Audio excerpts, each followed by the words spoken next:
warm welcome to our viewers, our subscribers, our past customers, mentors, and general members of the Gradvine community. Today, I'm in conversation with Anirudh Menon. Anirudh is a senior product manager at Amazon. Prior to this, he pursued his engineering management master's from Dartmouth College. It gives me great pleasure to state that Anirudh has been a mentor with Gradvine for the better part of 3 years now, doing a fantastic job. His work has directly led to students securing admits to the finest programs all over the world, including places like Duke, Cornell, Dartmouth, TU Delft, and several others. So, Anirudh, first of all, thank you so much for agreeing to have this conversation with us. I think it's going to be incredibly useful for students who are thinking about the engineering management degree, people who are already enrolled in the degree, people in their job search. So I think this is going to be super useful for all of them. So thank you so much, first of all, for joining us. Hey Sreekar, thank you so much for having me and for inviting me to kind of share my experience. It means a lot. And I hope that whatever we talk today will help the people who kind of see this podcast and kind of help them avoid the mistakes that I made. I think that'll be my one point agenda for this podcast. All right, that would be fantastic, and I'm super excited to pick your brains. I'm going to be talking to you about topics related to your time at the program, Yeah. your time after you graduated, your time as a product Mhm. manager. So I hope you're ready for that. I'm super excited. So I am. I'd like to start off by asking you about engineering management. So when did you hear about this degree first? What drew you towards it? Yeah, that's an actually interesting story. So I was applying in 2019 for my master's courses, and back then business analysis was a big thing, like big data, and like everyone spoke about data in every second sentence that they spoke about. So I Mhm. wanted to go for a business analytics program, and I applied to UT Austin in the October deadline that they have. That's the early deadline. So I got my admit in October itself, and by October I was done and dusted with my applications. That was the first college I applied to, and I got through. And then I was like, okay, now I don't have anything else to do because all of my friends were applying, and so I thought, let me do some research. And then in December, I remember the date very clearly. It was December 15th when I first heard about what the MEM program is, and I was like, oh my god, I actually should have applied to this program because this is much more aligned to what I wanted to do. And I was doing project slash product management back then at Reliance Geo, and I really liked it. But I didn't know that product management was even an option. And there are programs out there that kind of teach you product management, project management, and kind of teach you how to become a product manager. And that's how I kind of met with the MEM program. And it was very interesting because the final date to apply for these MEM programs was Jan 15th. And I came to know about what a program is on December 15th. So I restarted my application. I rewrote my SOPs within 1 month, and I submitted my applications on Jan 11th, which is 4 days before the deadline. So when mentees ask me how early should I apply, I don't think I'm the right person to answer that question because I myself did about 4 days in advance. So yeah, that's how I learned about the Right. MEM program. It came very late, but I'm happy I stuck Uh-huh. with it because I think it's a Uh-huh. wonderful mix of engineering and management. And for people who want to go into product management or project management, especially, I would definitely ask them to at least go over the MEM program, the kind of subjects that they teach. And I think it was very interesting. All right, that's very interesting because when I was applying, and this is ancient history now. It was fall 2014. So Right. hardly 4 or 5 programs. Really, nobody heard about it unless you really Googled the It's true. term engineering management. I think by the That's time true. you applied, the awareness increased a little bit more. But do you Yeah. see a market difference since your application to now in terms of the awareness about this program?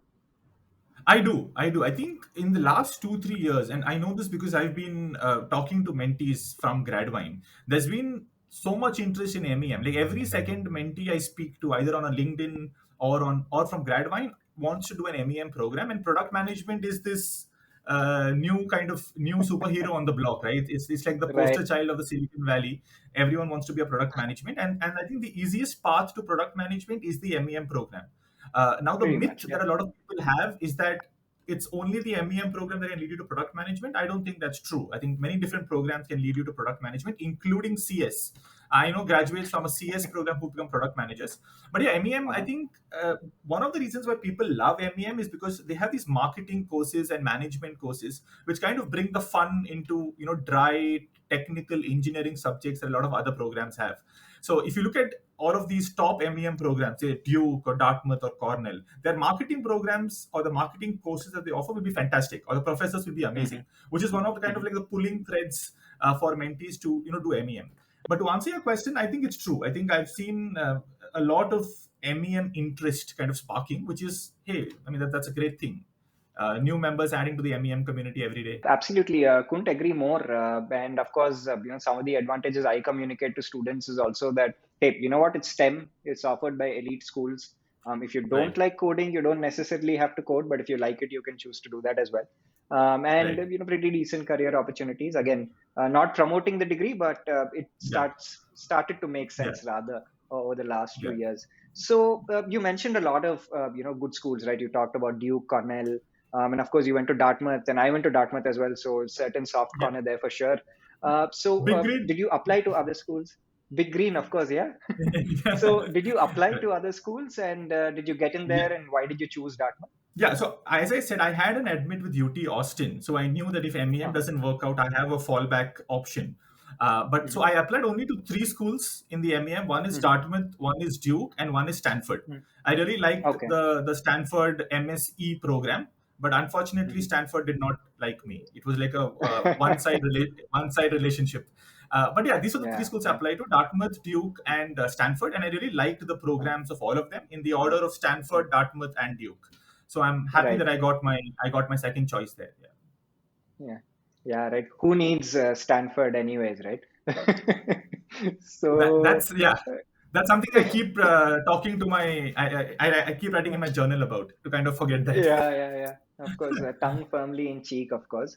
So, Right. talk to me a little bit about your experience at Dartmouth. I mean, a lot of people tell me that the curriculum is intense, though, Yeah. immersive, fantastic, great professors, stuck is good. You're in the middle Yeah. of nowhere. So, what did you Absolutely. like about that experience? Is there something Yeah. that you really miss at this point? Yeah, I think the first thing that I would like to say, and this is the funny part, I had no idea that Dartmouth was an Ivy League school till my date of my interview with Dartmouth, right? Because and the Yeah, reason is for Indian students, our window into Ivy League colleges are Hollywood movies. So if you see pretty Hollywood much. movies, a lot of the movies that they speak, a lot of the colleges they cover are Harvard, Yale, Princeton. No one really talks Hmm. about Dartmouth as an Ivy League college. I didn't even know Dartmouth was a Hmm. college to begin with, and an Ivy League it completely blew my mind. So, and I Yeah. realized this when I was researching for the interview. So, on that Hmm. morning, I had the enlightenment that Dartmouth is an Ivy League college. So that's there. That's my interest on Dartmouth right there. But Right. yeah, I think what I really liked about the program was it has a compulsory internship of 3 months, and that is a Hmm. part of the syllabus. You cannot graduate without interning, which I thought was Hmm. fantastic because one of the launching blocks of getting a full time job in the US is an internship. Like if the Right. college doesn't offer anything else, it at least should offer an internship opportunity. That is the bare minimum in my opinion. And Dartmouth Hmm. does a fantastic job because it makes it you have to get an internship to graduate. So I really like that part Yes. where the entire program is Hmm. focused on getting an internship and kind of imbibing you with the skills that will help you in the outer world. That's what I Hmm. really loved about Dartmouth.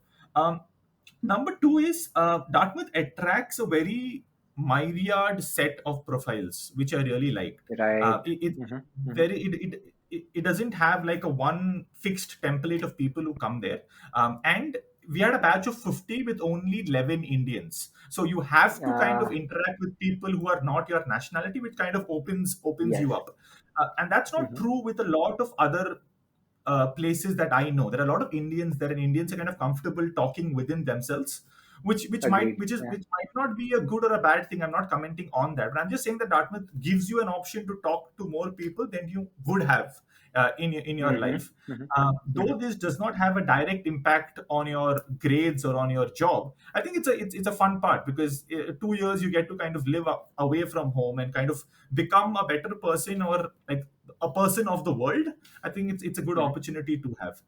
Um, what I did not like about Dartmouth, I mean, not did not like, but what I would love to have them incorporate in their program is kind of extend that 3 months internship to say 6 months or 11 months. Hmm. What I Hmm. realized very late, and I realized after coming here, is that the term CPT is used very loosely. So CPT is the internship component that colleges offer, And it blew my Right. mind that different colleges have different rules when it comes to CPT. I didn't know that. So, for Right. example, Mm-hmm. University of Washington, that is there in Seattle, offers Uh-huh. 11-month CPT. So people there can intern Oh, for wow. 11 months out of a Uh-huh. 24-month course. So I have friends who've interned for 11 months within the 2 years of their studies. And by the time they completed their graduation, they've already paid, say, half their education loan because they worked for 11 months. And they have 11-month experience on their resume before they go out and start searching for full-time jobs, which I think is a Oh, that's massive advantage. fantastic. Yeah, which is a massive advantage over a 3-month internship. So I would love for Uh-huh. Dartmouth to kind of incorporate that and extend the program to 2 years, because 15 months is it's a very small program. By the time you have your feet Right. in, 6 months have already Mm-hmm. passed through. So I think Yeah. because Yeah. Dartmouth offers so many advantages, I would love to have Mm-hmm. them make it a 24-month program so that people can immerse Yeah. themselves into the program as is. So yeah, that's my Absolutely. That's plea. That's my plea uh-huh. to the Dartmouth Council if they hear me.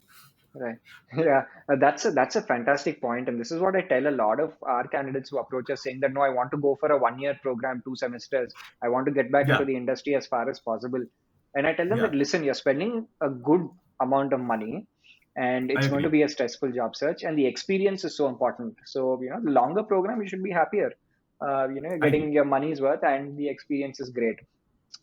So, of course, Dartmouth, being an Ivy League and all of that, even I didn't know, but not as late.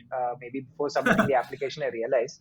But You for were sure, better an elite prepared, Sreekar. American, I was because I had Yeah. only 5 schools overall that offered MEM back in 2013, Oh, 14. okay. So Oh, so you had only not you had to like as many. shoot between those 5 schools. You had to ensure that you crack at least one interview out of the 5 schools. Pretty much, and because Yeah. there were no options, I applied to a combination of engineering management and industrial engineering because Oh, okay. not as many Got it. options, and that's what I Got it. did. But of Got it. course, realized that this great school, great curriculum, so many other factors, almost an True. unknown factor, because there was Duke as an option and Dartmouth, and I Yeah. decided to go there. But of course, an elite institution, like I said, a very very maybe packed curriculum, at least the first term. And this takes me to my It next is. question, right? So I remember walking into my first optimization course. It was on the Oh second day of God. God. university, Yeah. or the I'm first getting day of goosebumps. I'm university. getting goosebumps. Yeah. And Yeah. the experience I had was, these guys are using Excel sheets. They're doing, it's Hmm. almost embarrassing for me to state now. And then we're using Solver and doing some sort of Yeah. optimization exercises. And they're going Yeah. snap, snap, snap on Excel, and I'm just staring there, sitting Yeah. with my mouth open. Yeah. And the Correct. professor said, "Hey, you really need an introduction to Excel course on YouTube or something to go for it." So, Yeah.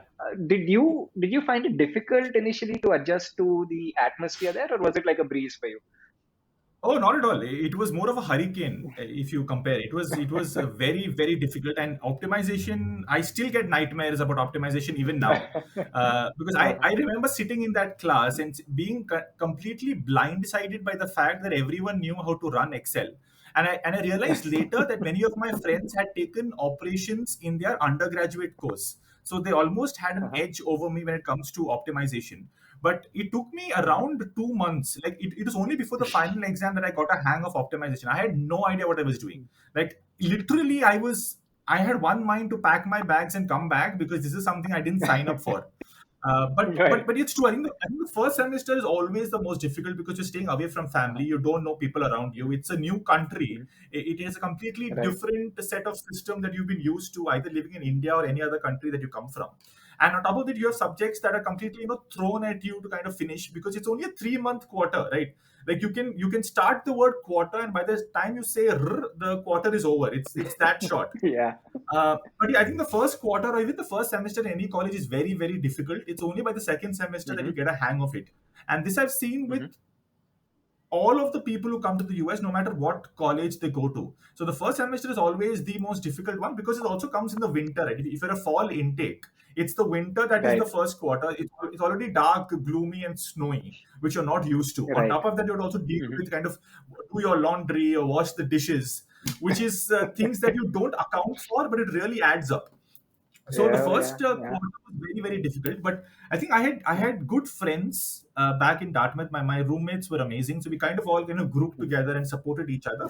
And by the time it Mm-hmm. was February or March, I mean, unfortunately the pandemic had started by then, but even without that, by Right. February or March, Mm-hmm. I think we got a hang of how Dartmouth works, and we got a hang of how much to study, or how much not to Mhm. study, and how much to kind of focus on internships and job search.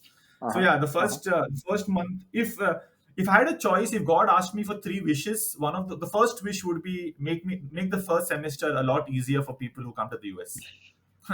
Right, right. Yeah. And, that's a fantastic point you bring up because that was going to be my next question, right? Because I get again incoming candidates who are seeking mentorship just before they leave, saying that what can I Yeah, do to get an internship right from now? I'm going to send LinkedIn requests. I'm going to, network with people and I'm going to kill it. And, yeah, the thing I tell them is that, listen, maybe you'll take a while to settle down. So don't expect magic to happen as soon as you land on campus.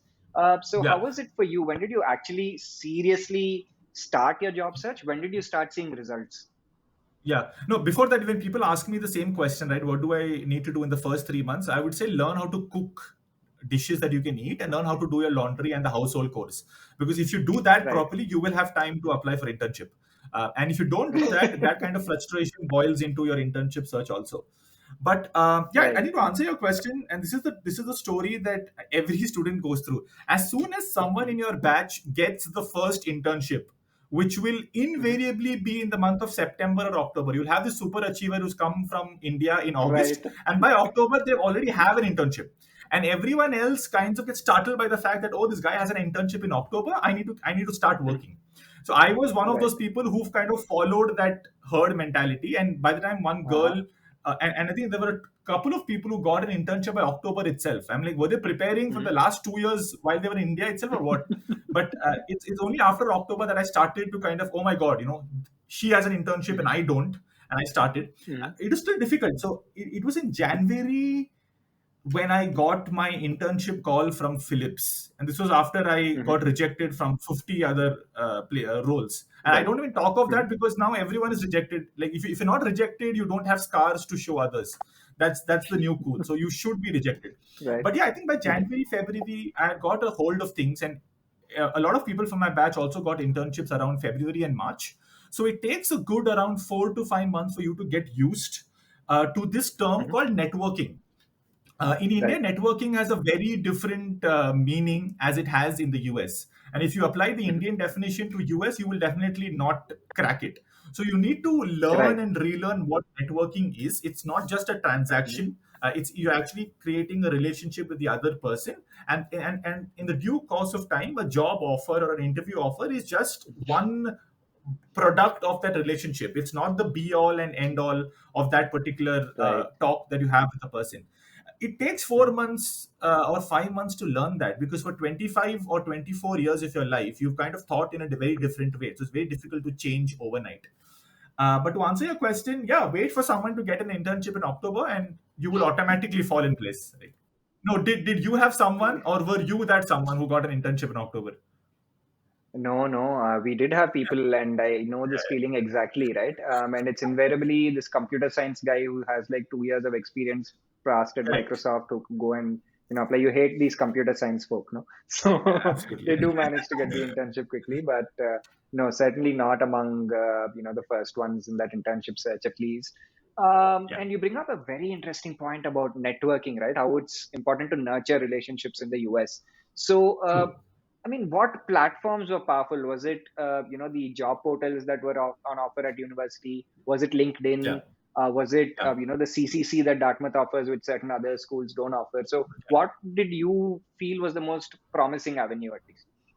Yeah, I think Dartmouth does an amazing job about teaching us what networking is, because they have these alumni Mm-hmm. talks which happen every week on Friday or Saturdays, when people, ex Mm-hmm. alumni or ex people who from the Thayer or the Tuck School of Business, they come and talk to us about how the industry is. And that was actually Mm-hmm. how I got my internship at Philips, because the person I applied through Ah, came to give an alumni talk. And so it was a lot easier for me. So I think oh, Dartmouth super. does an amazing job of that. Whether it's the Mm-hmm. CCC, they do a great job of making us unlearn what we know about talking to someone else and kind of relearning the new way that is. But to answer your Mm-hmm. question, I think LinkedIn was a number one platform that I used to at least set the base. And then I kind of got on a Mm-hmm. call with them, either a 15 or a 20-minute call, just to set the base and tell them that who I am, what I've done in the past. And I'm ready to kind of get into a relationship with this person that I'm talking to. And that's not, I mean, it was not very easy for me, nor was it comfortable, but I had to do it any which ways. Mhm. I know a lot of people Right. who only start networking once they are comfortable. I don't think that day will Mhm. ever come. You will never be Right. comfortable talking to a stranger about yourself, because that's the way all of us have been raised. So you need to do it Mhm. regardless. And once you Mhm. do, say, 20 or 25 calls, you will get comfortable with it. Mhm. Secondly, I've seen a lot of people just blindly networking without even knowing what they're networking for. So if you want a product Right. management role, you will not network with somebody who's a data engineer or data scientist. Sure, you can network for a Mhm. referral in that company, but in order to get advice for your career and how to prepare for PM, a data engineer will not be able to help you. So it's not the Mhm. number that matters, it's the quality. So even if you just network with 5 people, but you do an amazing job in that, that should suffice you Mhm. for those 15 months. You don't have to network with 50 or 60 Right. people.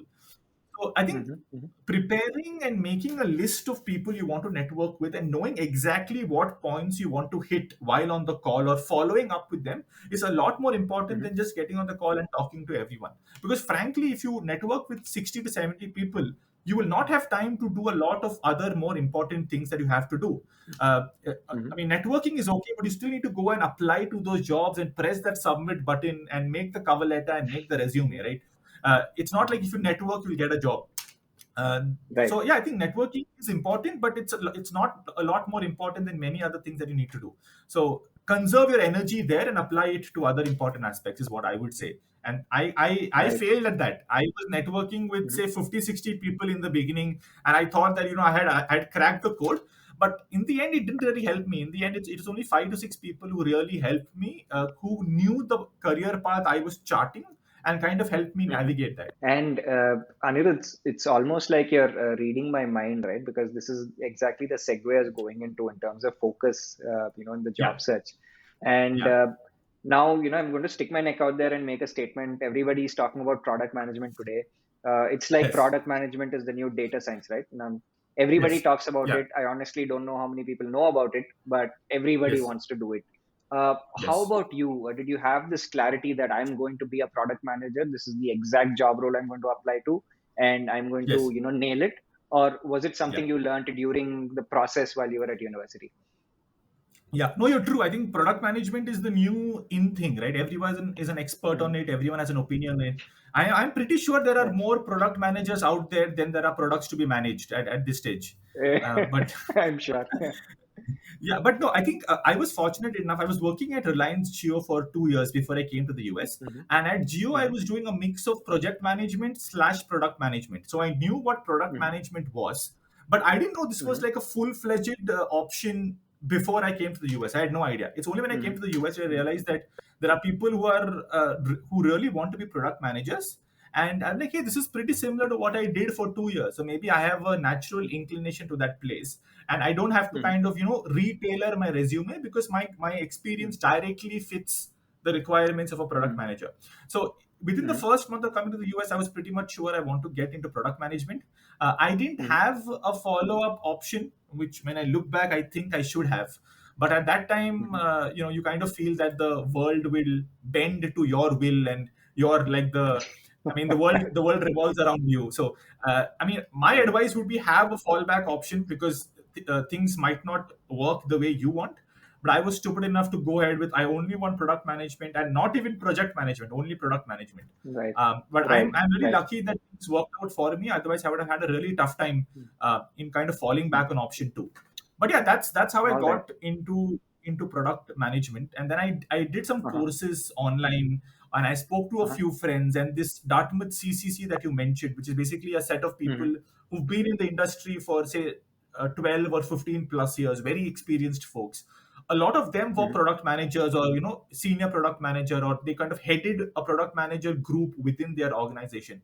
So I spoke to them and I really liked what they were doing, and I could see myself in them say 15 years from now. That's how I kind of got into the bandwagon. And interestingly, you mentioned project management as well. Along with product management, and it's such a thin line that separates the two, right? Yeah. Product management, as a definition, can be so general. And there's one thing that I hate: people say, the product manager is the CEO of the product or something. When Oh when yeah, they're yeah, asked yeah. to Yeah, define yes, which yes, which yes. Yes. which annoys me to no end. But according to you, you're a product manager. What is a product manager? The simplest possible term. In a very simplistic view, with no nuance at all, a product manager is a quarterback between the engineering team and the management team. Basically, there are a set of engineers, software engineers, who are the real deal, right? They write software, and Hmm. software runs the world. Let's be very clear about this. Right. Like, the world runs because 100%. these people write software, and then there is the management side who wants to have things done. Like, they set the roadmap, they want the company to go a certain way. So product manager is Hmm. this guy in between who talks to the engineering team, who has his own Hmm. product vision, and then has to kind of Hmm. convince the same product vision to the software engineers as well as the management. So this product management Hmm. guy in between basically does many different roles. He speaks to the UX team, to the legal team, to the software engineering team, to the management team. Everyone shouts at him. He has to convince all of them. And then, if he has time beyond that, he will kind of write the roadmap vision and the product vision documents and the BRDs, which is actually the important Right. thing that he should do all day. But because he's caught up in a Hmm. lot of other issues, that deep work happens only 1 hour out of an 8 hour day, Hmm. because people are just pinging Hmm. him constantly about things that are either breaking, which are bugs or features. And if something has to go live, then something will break 24 hours in advance. That's the rule of the industry. So he has to kind of get into it and solve that issue. So product, I mean, there is Right. no one-stop definition to product management, but this is what I could Hmm. learn working as a product manager for about 1 year, 3 months now in the US. All right, fantastic. So, what kind of products do you manage, and what does Yeah. a typical day, look like? Do you even have a typical day, or is every day different? I mean, I wish I had a typical day, right? That would have been so easy, but I don't. I work in the fraud team on Amazon.com. Uh, We build uh, products to kind of protect people who sell their things on Amazon.com from people who are mhm. fraudsters. So we deal with identity Right. fraud, with payment related fraud, Mhm. with account takeover, and all the kinds Mhm. of fraud. So I've become a more suspicious person ever since the last 1 year, because I Mhm. always kind of I'm suspicious of people's motivations, because everyone is like a fraud actor to me, because I've been so much in that space for 1 year now. Right. But yeah, I think a typical day. So we literally, I mean, Amazon has a very writing oriented atmosphere. So we write, like, Okay. all our meetings start with like a 6 pager or a 4 pager document that everyone reads for 30 minutes, and only once someone has read that for 30 minutes can the meeting begin. So Mhm. once the meeting starts, you're Mhm. not at a loss for about what the meeting is about, because the document kind of details Mhm. everything the meeting will cover and the topic that we're talking Mhm. about. So Amazon is very Mhm. focused on writing, and I love that, because writing is so difficult. Mhm. Writing something to Mhm. make someone understand is one of the most difficult things you can do, because you cannot Mhm. afford to make logical loops when you're writing. When you're talking, you can have Right. logical loops because it's real time. But Mhm. when you're writing, when you put Mhm. words on paper, everything has to make sense. Like, line one, line two, Mhm. line three, line four, everything has to make sense. And that's what the leadership is really concerned about. So product management in Amazon is about writing documents, writing roadmaps, writing product vision documents, writing why option A is better than option B, and why. What will happen if you go for option Mhm. A? What will happen if you go for option B? And in the long term, why is option A much better than option B? So that's a product manager's job in Mhm. order to write all this. So a typical day Mhm. involves me writing documents, dealing with issues that need to be dealt with. And if there is a launch, so my team is kind of gearing up for a big launch, and we kind of launched a new product last week, and there will be a series of Mhm. iterative launches over the months. So as soon as a launch Mhm. weekend comes, is everything in place? If something breaks, what will happen, and how, and what are the ramifications of this launch to the overall vision of the team? So that's what a Mhm. typical day looks like. I think on a scale of 1 to 10, this was probably the least helpful answer I could give you, but Mhm. that's my role. I don't have a more defined definition for you, and I hope I did. Right. That makes it all the more challenging, because so much depends on the person and what he brings to the table at this point. And that takes me to a Yeah, very pertinent question that a lot of people again keep asking me. Do you think somebody fresh out of college, applying yeah. straight to a master's degree in engineering management or something else, do you think they can graduate and become successful product managers? Does the industry even hire them? And have you seen any Yeah. examples? Absolutely. I hired a roommate of mine who got an offer from Microsoft, and he didn't have any experience in India. So he was fresh out of college. He Okay. joined an engineering management and he Okay. became a product manager right off the boat. And this is actually way Okay. more common than we think it is. There are Right. specialized rotational programs in the industry called an associate product managers course, which is an APM. Hmm. So Twitter hires for an Hmm. APM, Google hires for an APM. And I think for the Twitter Nice. APM course, one of the prerequisites is you should not have prior product management experience. Like if you have Right. prior product management experience, they will not consider you for the role. So I have one more Uh-huh. friend who got into an APM program in Twitter, and he was also fresh off the boat. So he had no experience in Mhm. India. He just came for his master's program and he directly became an APM after graduation. So there are lots of examples like this. All I mean, you don't really need to have job experience to become product manager, but you need to be able to mhm. show relevant skills in the resume. So Right. if you think about it, what are a product manager's skills, right? The first one is Hmm. experience in creating a product, which you can show either through an Right. internship or through a hackathon, because both those skills Mhm. are transferable. Number one. Number two is Mhm. communication, right? Communication skills. How do you Uh-huh. convince the other person? And that too can come out in a variety of roles you've done in the past, either an NGO experience or an internship experience, or something of like, it doesn't have to be a full-time experience for you to show that you can communicate well. It can be several other things that Mhm. you can detail in your resume.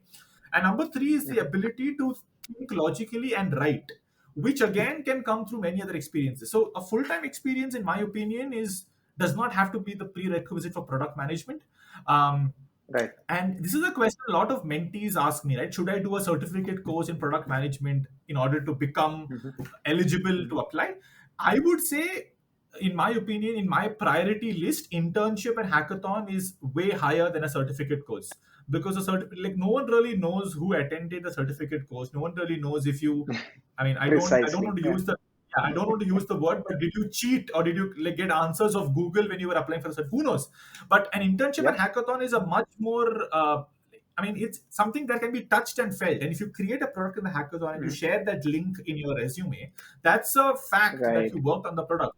So I urge people Precisely. always to take up hackathons or even volunteer for Mhm. NGOs. Like you can call up an NGO and you can Mhm. create a product for them free of cost. They'll be more than Yeah. happy to take it from you. So yeah, I mean, Mhm. internship, hackathon, and NGOs are something that will kind of elevate your resume above others who only focus on certificates and other such things. Precisely, bang on, right? And that's something that I tell students as well when they talk about online courses. I tell them that Yeah. anybody can pay, and nobody Yes. knows what the standard of that course is, and you can pass, right? So what's different? Where's the sense of achievement? And I Correct. see elements of that in almost every statement of purpose that I get from your mentees, the students you mentor, Yes. right? There's a very strong Yes. element of results that you've delivered, products you've created. And again, Yes. product seems like such a big word, but it's at the end of the day, are you solving problems using technology? And Yeah. Yeah. there are I'll, examples I'll you can share. I'll give And you I'll give you an example. So one of my mm, friends, I won't take his name or the college he went to, mm, because I don't think he'll mm. want me to. So one of the products he worked on was actually a uh, restaurant. So what this guy did was that he didn't get any experience in product management, and he wanted to become a mhm, product manager, right? So what, and right. he didn't have the option of signing up for hackathons or anything like this. So what he did was he Mm, went to his mm, neighborhood restaurant and he struck a mm, deal with the manager saying that I will improve your attendance in 1 month free of cost, mhm. but let me do whatever Okay. I want to do in the restaurant. So he did three things. Number one Uh-huh. is he built a Uh-huh. website. He built a website for that restaurant. The restaurant didn't have a website. He built a Mhm, functioning website. Number one. Number two is uh-huh. he redid the menu of the restaurant to make it more clear and more attractive using his Photoshop and Right. UX skills. And number three is he kind of redid the operations of that restaurant. So if a Mhm, server was taking 4 minutes to create like some create a dish because the mhm, ingredients in the kitchen were so far away, he rearranged the mhm. ingredients so that the same dish could be cooked in 2 minutes, for example. So because he Fantastic. kind of Uh-huh. reduced the cooking time, they were able to serve a lot Mhm, more people. So all of those three mhm, things that he did are product management mhm. skills, and it was not even a software Yes. product to begin with. It was a restaurant. I mean, that's as hardware as you can get. And he used the Uh-huh. same example in his resume, and he got great feedback for it. So it doesn't have to be a software Right. product. Like no one is expecting you Mhm. to create the next Google Chrome or the next Facebook, right? It's a very simple Absolutely. product that has to demonstrate the skills. And when he spoke about this Uh-huh. example to recruiters, Uh-huh. he increased the attendance by 30% in 1 month. And I would hire him just after hearing this line, because nothing else makes sense, because this guy went and Precisely, did right? what he spoke about. So yeah, I mean, there is Right. no dearth of products that you can work on. So if you don't have experience, or you Uh-huh. don't even get a hackathon or an internship, there is plenty other things that you can do. So I mean, the world is Right. your oyster when it comes to making products if you really want to do it. I mean, honestly, on the basis of what you told me, this guy is the ideal product manager. Like, what Absolutely. else would you want in terms of a skill set, right? Yes. Problem solving. That's a Yeah. Yeah. fantastic story. I think a lot of people, listening into this could relate for certain, right? And that's why the skill is, or this role is so much in demand. In the US at least, as far as I know. Which brings Correct. me to perhaps the final question. In this thread, how is the hiring ecosystem in the US at Yeah. this point in time for product managers? Because it certainly seems like it's booming, but you're on the ground. You probably are interviewing candidates yourself now. So how is it looking, for students Yeah. graduating into this market? Yeah. No, I mean, don't make me that old that I have to interview candidates. I've not reached, I've not reached that yet. But yeah, I think I'm Right. happy to report that it's pretty good. I was reading Mm-hmm. some data last week that said that product management roles have increased by 25% ever since 2020. So, and this is Mm-hmm. in relevance to any other role out there. So there are a lot of product Mm-hmm. manager opportunities. A lot of Mm-hmm. companies are also hiring product managers. Mm-hmm. It's so, Mm-hmm. don't worry about if a role exists or not. There are roles. There are plenty of roles out there, Right. and there are plenty of companies that Mm-hmm. hire product managers.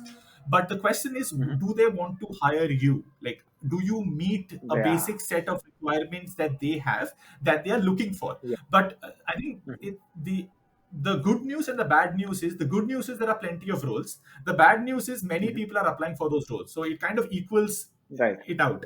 You have a lot of Mm-hmm. competition when you're applying to PM roles, which is why you need to do something Mm-hmm. thoda hatke. Like, you need to do something different Mm-hmm. than the others to Mm-hmm. stand out. Because if you apply with the same Mm-hmm. resume that hundreds of people are applying, chances are your resume Mm-hmm. won't even be read. Forget getting an interview Mm-hmm. call. The hiring ecosystem is fantastic. I think in Amazon itself, we hire up to say 1,000 to 1,500 product managers every year. So that is, Oh wow. yeah. I mean, and that's just one company, right? There are hundreds of such Right. companies all over the US. So there are plenty of roles. Don't Mm-hmm. worry about that. All right.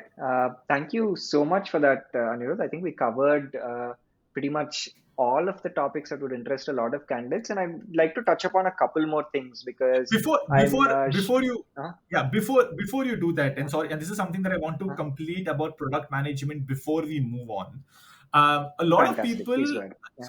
so a lot of people have the wrong idea about product management, and they realize this only after they start their job. And then they think that, oh, I Right. didn't want to be a product manager. For example, one of the myths you Mhm. mentioned, that a product manager is the CEO of a product. I don't agree to that. Like, I am not the CEO of a Right. product, and Andy Jassy is. So let's be very clear on that, Uh-huh. right? Andy Jassy is the CEO of Right. Amazon, and he's also the CEO of the Mhm. product I work on. I'm nothing. Right. And I think Mhm. thinking yourself as the CEO of a product is a wonderful way of stressing yourself even more. Because when things happen successfully, you can take all the credit. But when things screw Right. up, and invariably Mhm. they will, you're the one who will be Mhm. sent to the gallows for execution if you think of yourself as the CEO of the product. So you're not. There are Right. people above you who are there to take the blame and who are there to support you. You are just a person Right. who is working on a Mhm. product. Let's be very Mhm. clear about that fact. Number two, Right. the second myth, the second myth I hear is product managers don't have authority. They have to Mhm. influence without authority, which, and Okay. this is a line that I have also used in my interviews when I was interviewing, because I thought it was a very cool line at the time. So first of all, this Yeah. is directly opposite your first myth. So at one hand, you're saying you're the CEO of the product. On the other hand, you're saying I Mhm. have to influence without authority. Both of them don't make Yeah. sense.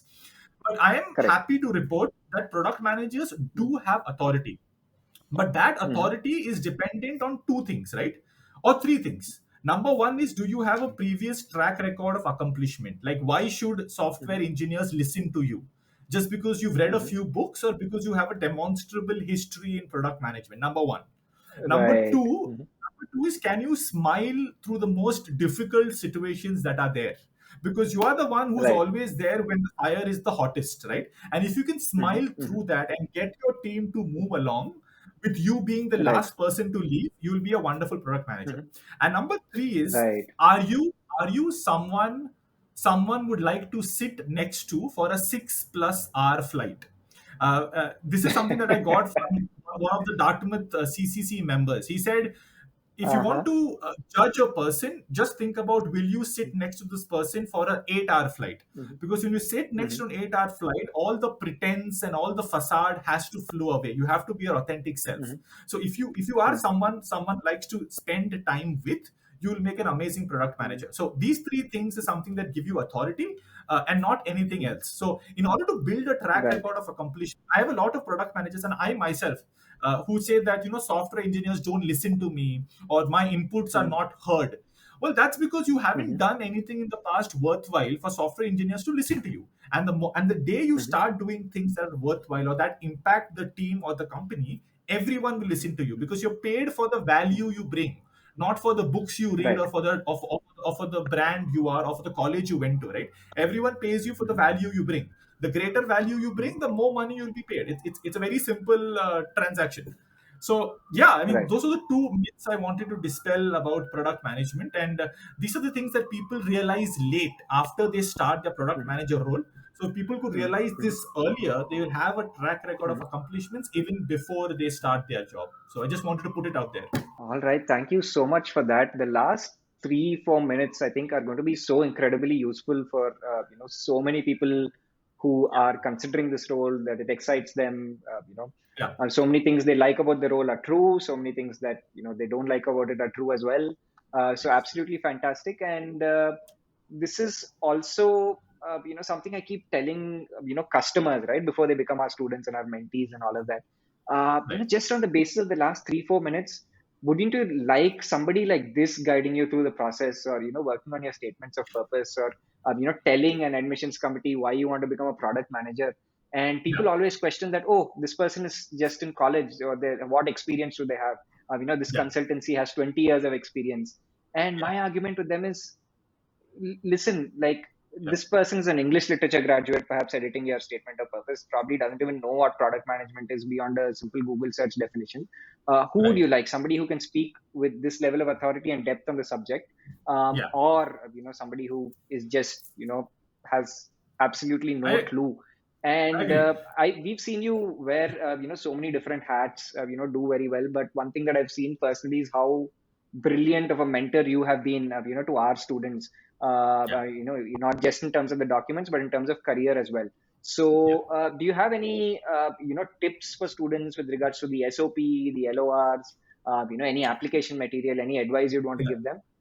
No, I agree. I think this is why I really like the model that Gradvine has brought about, is that you'll mentor people who've gone through the same process with people who are yet to go about the same process, which I think is Mm-hmm. wonderful. And I am amazed as to how consultancies missed this in the past, right? Because this seems to be a very important box that no one has checked before Gradvine Mm-hmm. kind of brought about this new revolution. I mean, it's simple. If you want Mm-hmm. to if you want to learn cricket, you will go to Sachin Tendulkar, right? You won't go to Cristiano Ronaldo. Right. Nothing against Right. Cristiano Ronaldo. He's an amazing athlete, but he won't teach you cricket. Yeah. And this is not Right. to say I am Sachin Tendulkar or Cristiano Ronaldo. It's just an analogy. So don't Mm-hmm. don't make fun of that. But with Gradvine, I think what happens is, even when I was applying, I went to a consultancy who had many years of experience, but unfortunately, and he was a wonderful mentor, right? He helped me through my SOPs and my LORs and kind of Mm-hmm. ensured which colleges I apply to. But he Mm-hmm. didn't he didn't have a master's, so he didn't go through that process in the US. He didn't apply Mm-hmm. to the same programs I'm applying to. I think he had an Mm-hmm. MBA from the US, but it was not the MEM program. So an MBA SOP and an Right. MEM SOP are very different. So I think I Right. always felt that miss, right? Because he will not be able to guide me to the fullest, because he hasn't Mm-hmm. gone through Mm-hmm. the same thing that I have gone through. So Mm-hmm. I think that's what Gradvine does well, and I'm happy to be a part of the Gradvine family. Number one. Number Mm-hmm. two is, when it comes to SOPs, I always tell my mentees that think of it like a story of purpose, rather than a statement Mhm. of purpose. Because all of Right. us love stories, right? We're all natural storytellers, and everyone wants to Mhm. listen to and write and read stories. Stories is what pull Mhm. your attention towards the SOP. So if you just write Right. statements, Mhm. without any relevance to Mhm. the past, to the future, Mhm. without your Mhm. goals, without results, it will Mhm. just be Mhm. a collection of words on a paper, and that is not what you want. Mhm. You want to write the Mhm. best story that there is, kind of ensuring that your past, your present, your future all align, and you are the best Mhm. candidate for that role. So if you look at my SOP that Mhm. I wrote, it was just a collection of three stories that I picked from my life, each story talking about Right. one skill, starting with a problem, Mhm. ending with a solution, what result I gave, and how that skill makes me Bang a on. good student for the MEM program. So Right. uh, and I think also, so there are two things that I've noticed, right? I was helping my seniors with SOPs ever since I was in the second year of engineering. So I knew this even before I Right. came to Gradvine. So people Mhm. always start with where they are born and which school they went to, which junior college Right. they went to. See, they are Uh-huh. important things, I agree, but they are not relevant to the master's program. There's a difference between important and Yes. relevant. You need to only mention Yes. relevant things in a master's program. If you're writing a 500 Bang word on. SOP and you spend Mhm. 200 words just talking about the high school you went to, you don't have space to mention other things. So if you Uh-huh. read my SOP or what I tell my mentees, Uh-huh. there is no words that are spent in where you were born, which school you went to, even which Mhm. college you went to. Because you are Right. submitting college mark sheets. They will know which college you went to. You don't have to mention this in your SOP. Just talk about things Right. that you did. If you want to go into Mhm. product management, talk about a product you Mhm. worked on, Mhm. or an NGO you worked on, Mhm. or an internship you Mhm. did.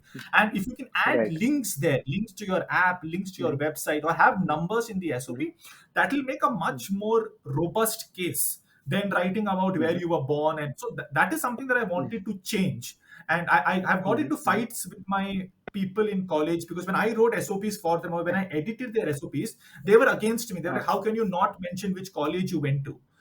Because Right. they kind of learned it in a Mhm. different way. But I was like, if you're Mhm. submitting 500 documents of your mark sheet, why have you? Mhm. And the other thing is, most of these colleges have really big names. Yeah, like they are like Uh-huh. 15 letters. So you are spending the entire line just mentioning the name of the college, and it doesn't Right. really transcend well. Mhm. So yeah, this is something that I Right. wanted to change about the Mhm. SOP Mhm. ecosystem in Mhm. masters, that you don't have to Mhm. mention everything, just mention relevant things with results and things will fall into place. Mhm. um, Right. yeah, and the other thing I've seen is and this is something that I also have been guilty of, right? You purposely Mhm. use big words in the SOP that you've just learned In from GRE. Magoosh and TOEFL. And so there are two types of writers. Either you're an amazing writer and you use big words in every sentence, or 90% Mhm. of the people who just use one word, and then before and after there are no big words used. So that stands out like a sore eye, right? You can see it Yeah. from a distance that this guy is just trying to show off his vocabulary, and it doesn't really fall. So the Uh-huh. best SOPs I have read of mentees are mentees who've Mhm. used really simple words and explained a concept to me like I'm 5 years Mhm. old. And it is beautiful to Mhm. read, right? It is so simple. It is Brilliant. something that Yeah. you can Mhm. remember, and Mhm. it shows their sincerity when they are writing, because they've not showed off. They Mhm. just kind of shown Mhm. what they did using the simplest words possible. And those mentees, Right. in my opinion, have really cracked the code on how to write an SOP. And sometimes, Mhm. I wish I could write like them, because it's very difficult to Uh-huh. write simple words. People think it's very easy, Exactly. but it's one Right. of the most difficult things to do. Mhm. So yeah, those are Mhm. the some of Mhm. the some of the things that I wanted to change about the SOP structure in India. And I'm glad that Gradvine Right. has given me the chance to kind of mold it and at least help a few mentees who I mentored kind of change their perception about SOPs, so that when they talk to their friends about how to write SOPs, I think the same learning should go through. And if I'm a part of the SOP revolution, I'm in a small part. I think I'll consider my work done. Right, right, and that's such a pertinent point, right? Because sometimes people complain about our work, Yeah. and through various mentors who are at brilliant programs, and of course Yes. complaints are justified. But the complaints are, oh, this document seems too simple. Where is the Yeah. X factor? Where are you Right. grabbing the attention with that opening line? And I tell Right. them, when did this become a creative writing competition? right? Exactly. This is a Yes. statement of purpose. Right. Keep it as Mm. simple, easy to read. They're going to spend a few minutes on it, make it as easy as possible. And please, if Right. possible, start with your goals, right? Right. That's Yes. what they want to know. Yeah, Yeah. I had a mentee. I had a mentee, and I mean, he had an amazing profile. He sent me a SOP that Uh, had it was like a screenplay, right? So it was like Act uh, One, Act Two, Act Three, and trust me, it was right. amazingly written, right? It was like a thriller. I'm reading like a Uh-huh. novel. I mean, this is amazing, but this is not an SOP. We'll have to edit what you wrote. But trust me, Uh-huh. you are an amazing writer. If MEM doesn't work out for you, you can definitely be like a novelist. But in an SOP, we'll have to edit this to make it into an SOP format and write it and kind of remove the shrills and make it like a simple Yeah. 500 page request to the committee that you are a good student in that Yeah. program. That's all you need to do. Right. And yeah, Right. I'm glad you mentioned goals, right? Because goals are so Mhm. important, a short term goal and a long term goal. And this blows my mind as to how people don't include a goal in their SOP, because that is something that kind of brings all the elements together. So even in the SOP Right. that I wrote, I started off with my goal because that kind of gave the impression to the reader that Mm, this is what this guy wants to do. And then paragraph one, exactly. two, and three told the reader why I am the best person right now to achieve the goal that I said in paragraph one. That was Bang on. the Mhm. and and this was and something this is I really want to share this, right? This really helped the goal that I mentioned when I wrote my SOP also helped me win the Conrad's fellowship in Dartmouth, Oh, which I know fantastic. Uh-huh. which I know you also won. So you will kind of Right. share the happiness with me, Uh-huh. because when Conrad's came Uh-huh. about in Dartmouth, which is basically an entrepreneurial pitch event where you need to pitch your Uh-huh. ideas, I didn't have to Uh-huh. search for ideas because I knew my goal even before coming to the US. And I just picked it off my SOP. I Right. kind of made a PPT and I said, Mhm. so your goal doesn't have to live and die on that MS Mhm. Word document in your SOP. It can flow Mhm. outside that too. It will help you on your resume. It will help you in Conrads. It will help you in other entrepreneurial or even non-entrepreneurial dreams are also welcome. But you just need to have a goal Mhm. that will kind of tie all the elements together. Otherwise, it just looks like Mhm. three separate paragraphs written by three different people who don't know what the other person is talking Right. about. Right. So Right. yeah, I mean, All. these are the few things, and I mean, when I talk about it, it looks complicated. It looks something that you need to spend 3 months just figuring out how to write an SOP. It's actually very simple. Like the best SOPs are written within 5 to 7 days and done. Because if you spend more than Bang seven on. days Yeah. writing an SOP, you're just wasting time. So, and also the other thing that Exactly. I keep telling is that all writing is rewriting. So write the Mhm. shittiest draft that you can and edit it into a masterpiece, because you will have to edit it come what Yeah. may. So just write Right. the most stupidest thing you can and edit it into a masterpiece. That's my Mhm. mantra, and Mhm. that's what I keep Mhm. telling with Mhm. my mentees, that don't think, write an SOP, put words on paper, and we will edit it together. Don't worry. Yeah, that's fantastic advice, and I think that's the takeaway, guys. Like when you're preparing this document, it's not you're not showing off your skills in terms of writing. You don't have to blow their mind with their words. It's your Yes. story, it's your purpose conveyed in the simplest possible way, right? So keep it simple, essentially. Anirudh, just one last, I need a one-liner or a couple of lines from you, with respect to the SOPs itself. And one thing that bugs me to no end, what do Yeah. you have to say to people who insist on starting off with a quote from Mahatma Gandhi or Einstein on the SOP to grab attention? Yeah. So I would say the quote makes sense if it's in direct relevance with your goal. If the quote is something else and your goal is something else and paragraph three is something else, it's just a waste of words, right? And more often than not, I would urge people to write a quote people have not heard about, because then it makes sense Mm, reading. If you're going to write mm, honesty is the best policy as your quote, for example, that is something everyone already mm. knows. So it becomes very difficult to get interested. But I Uh-huh. am all for quotes if it is in direct relevance Mhm. to the goal you're writing, which is very important. It has to have a Right. Mhm. direct. So Mhm. if I am writing, if my goal is to make a software that catches lies, for example, or I'm making a lie Mhm. detection Mhm. software, then honesty is the best policy, makes sense, right? Because it's in direct relevance. Right. But Right. if your goal is to start a restaurant, for example, which was my goal, Mhm. and you Mhm. start off with a quote that says Mhm. honesty is the best policy, there is no relevance. So you will lose the reader in the very first two lines. So all I'm trying to say Yeah. is write the goal first and Mhm. write your stories after that. The quotes and the X Right. factor we can have it later. It doesn't have to. You don't have to start with that. Yes. And also Yes. one more. hack that I found out is, if you have trouble writing the first line, don't write the first line. Come to it towards the end. Write the other Uh-huh. paragraphs first. I, Mhm. people think, and this is something I also thought, that it is legally impossible to write a document without writing the first line. There is no such rule. You can write paragraphs 2, 3, and 4, and then come back to your intro if you need to take time. You don't have to kind of block all Mhm. other work just because you cannot write that Mhm. first letter, or you're thinking very hard on what the first letter or first word should be. Write things that make Mhm. sense to you, and then there is always Gradvine and your mentors to help you write that first paragraph, right? Mhm. But we need Mhm. 95% of the draft coming from you, because it is your story. Like, I can't write an Mhm. SOP for you because I am not you. Like, you have lived your life, you have had Bang your on. Mhm. fair share of experiences, either good or bad, Mhm. important, not important, Mhm. relevant, not important, not relevant. It's only if you support me 95%, because it's your SOP and your story, can I add the remaining Mhm. 5%. I can't write 95% of an Mhm. SOP, because then it will be me applying to the program and not you. And that's Right. not something you Mhm. want, because it will be picked apart like this in the interview. Even if you get an interview Bang. call, they're going to ask you Mhm. questions on the SOP, right? And if you don't know the Right. SOP, that is like one Mhm. of the gravest sins that you can do, if you are not able to answer questions whose answers are there in the SOP itself. Because, I mean, what Right. else are they judging you on? So yeah, I mean, Mhm. fortunately, all my mentees have been very good. They've supported me Mhm. 95% of the way, and all that I've done is just Mhm. added a 5% on top of that. So if my mentees have Mhm. got into good colleges, it's because they had it in them to write SOPs, and they Mhm. were very sincere, and they Mhm. followed up with me regularly. So, and that's Mhm. Mhm. all any consultancy can do, right? If any consultancy is Mhm. offering to write your SOPs and LORs for you, in my opinion, that is a red flag, and that should not happen. You should write your SOPs on your own, and there are people to help kind of edit it and make it into an SOP format. But Mhm. I mean, the core of it has to come from you. If somebody promises to write for you, run in the Yeah, opposite direction and don't look back.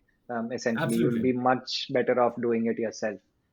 I All agree. right, that was fantastic, Anirudh. Thank you so much. I think we spent a significant amount of time discussing this, and I thoroughly enjoyed it. Right, Yeah. so many thoughts that I completely resonate with, and so many of your thoughts resonate with the Gradvine philosophy itself, and Yeah. that's something that pleases me immensely. That we've been able to bring, this entire collection or group of like-minded, brilliant individuals who mean well for their mentees and students, Yeah. onto this very genuine platform that looks out for them. So, thank you so much, for this conversation. Do you have anything to add before we wrap up and move along? Yeah, I mean, nothing to add. I think, don't think about coming to the US as some alien step. Many people have done it before you. Many people will do it after you. There Mhm. is a great line from one of the series I'm watching right now from Quota Factory that says, every Mhm. child thinks they are unique, but they are not. They are Mhm. one amongst Mhm. millions of people who come to the US to realize their dreams, and Mhm. you'll be okay. Mhm. You Mhm. don't have to carry the Mhm. burden of the world on your shoulders and think about how you're going to get Mhm. through stuff. Focus Mhm. on your SOPs Mhm. if you're applying right now, and then take it one day Mhm. as it comes. And your job search or internship Mhm. search, everything will fall into place. You don't have to solve all your Right. problems on day one. I am still solving problems even after getting a job. So problems will keep coming, Right. decisions will keep coming, and I'm sure you also aligned Mhm. with the fact that there are multiple ways Mhm. to take your path ahead. It doesn't have to follow one Mhm. path. For example, you kind of left the job in US and you came to India and you're doing so well.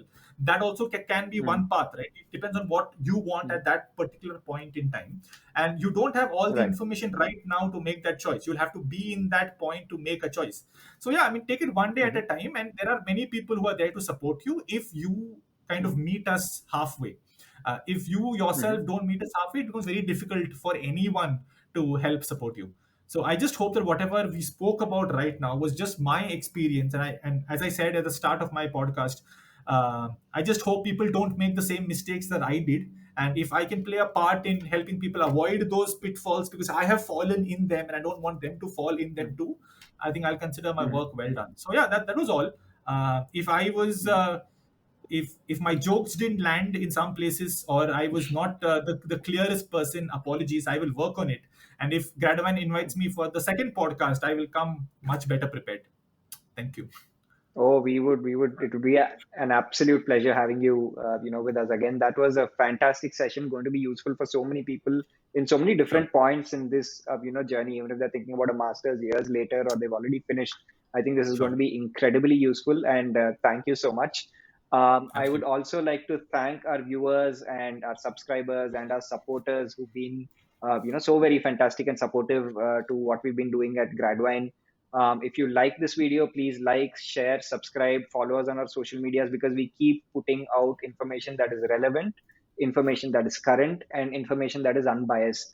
I often tell people, if you follow our content, it's going to be a lot better than what you get, after paying at certain other companies, right? Because these are people who've been there, done that, and who mean, absolutely well for you. If you've seen this conversation, you'd absolutely know that you want a companion like Anirudh, or any of our mentors working with you on the application process, because both in terms of quality and intention, it is completely unmatched, right? So if you want to speak to us about our services, please don't hesitate to schedule a free consultation call with us, and we'd be absolutely thrilled to help you out. And thank you so much, Anirudh, for this. It was absolutely brilliant. Thank you, Shrika. Thank you for calling me, and I hope it was helpful. Oh yeah, it was. I will just stop recording now.